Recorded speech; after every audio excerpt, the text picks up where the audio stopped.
Who are the biggest threats to Mason Parris at the Olympic Games at 125 kilograms? This is the heavyweight class for men's freestyle, and there's a pretty clearly defined pecking order in this one. You got a weight like 65 or even 57. You can kind of throw them all up in the air and it'll shake out different every time. It feels like there's a big four at this weight class and then there's a drop off. And I've got a pretty well-defined top three threats to Mason Parris. I'm going to get into them right now. Starting at number 3, Geno Petrify. Now, these two have met. They actually wrestled in a huge match last year at the World Championships. It was Mason Parris out to an early lead. He hit him with a hard double leg, got a takedown. He was able to get a nice chest wrap for 2 more points, and it looked like Mason was going to get it done. But Geno, this is a multiple world champion. This is an Olympic silver medalist. This is a guy who was a split second away from beating Gable Steveson and being an Olympic champion. Geno is truly one of the best heavyweights of a generation. Now, he was able to figure things out. He was able to get his own takedowns, and then there was a key exchange at the end of the match. Geno was in on the leg, and Mason was in a similar position he chest wrapped before, but he kind of forced the position. He ended up giving up 2 points, and Geno got the win.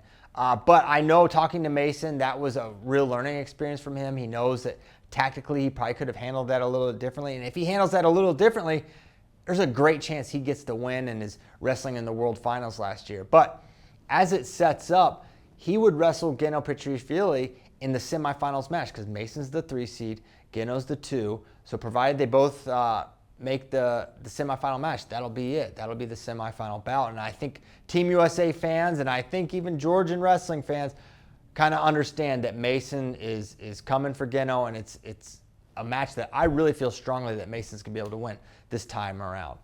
All right, the number 2 threat, another absolute legend. I mean, there's a lot of legends in this weight class, and Taha Akul is certainly one of them. He's an Olympic champion. He's also a multiple world champion. He has wins over the reigning world champion Zari, who we will get to in a bit. But Taha is a unique athlete. He's really tall, really big, moves incredibly well. He's a really tough guy to get to. He's got an incredible single leg, and he has an amazing ability to transition from a single leg to a leg lace. He's the complete package, and this is the last guy to beat Amir Zari of Iran. And so I think people are counting him out a little bit because he and Geno are getting up in age a little bit, even for the heavyweight class.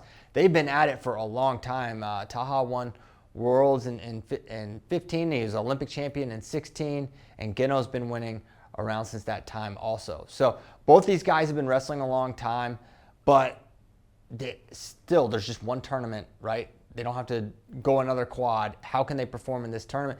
And if Taha makes it to the final, that means he probably beat Amir Zari. And that means he is, maybe the biggest threat in the weight. We'll have to see how it plays out. I still think Zari's the favorite. We'll get to the Amir Zari right now, who I believe is the number 1 threat. Iran's Amir Zari. This guy's a 2-time world champion, very young already. And now you may say this is a mistake to have him at number 1 because Mason Parris has actually wrestled him. And Mason Parris won by fall in their only meeting. And yeah, I know that. I love to bring that up. I bring that up all the time. I bring it up as much as possible that Mason Parris hit a fireman's carry, held this dude on his back, and pinned him. That happened, 2019.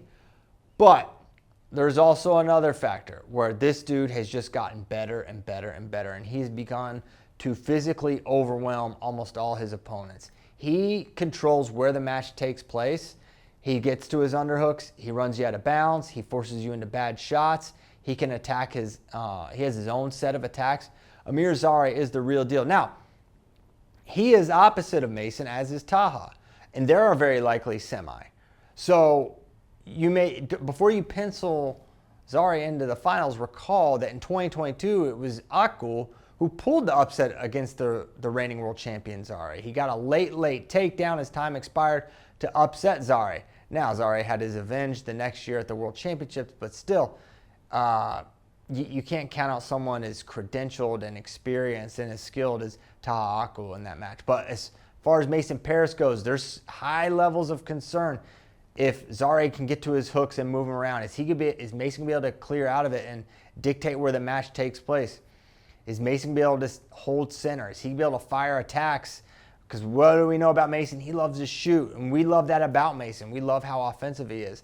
But when you attack against Zari, it can play right into his hand because he has a great ability to counter score and get his own points. So it's going to be a huge, huge challenge for Mason. But I love the way this bracket's set up. I mean, there's really, and of course wrestling has a way of making what seems clear be totally unclear.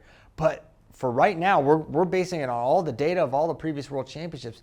This is the big four. It's Zari, it's Mason, it's Geno, it's Taha. It's those four. The real question is, what's the order going to be? And I love the fact that the big four are the 1, 2, 3, and 4 seeds, right? I love the balance that brings to the bracket. This is going to be a really fun weight. And I'm just as excited to see what new names could potentially emerge. But for my money, I don't see anyone getting inside of this top 4.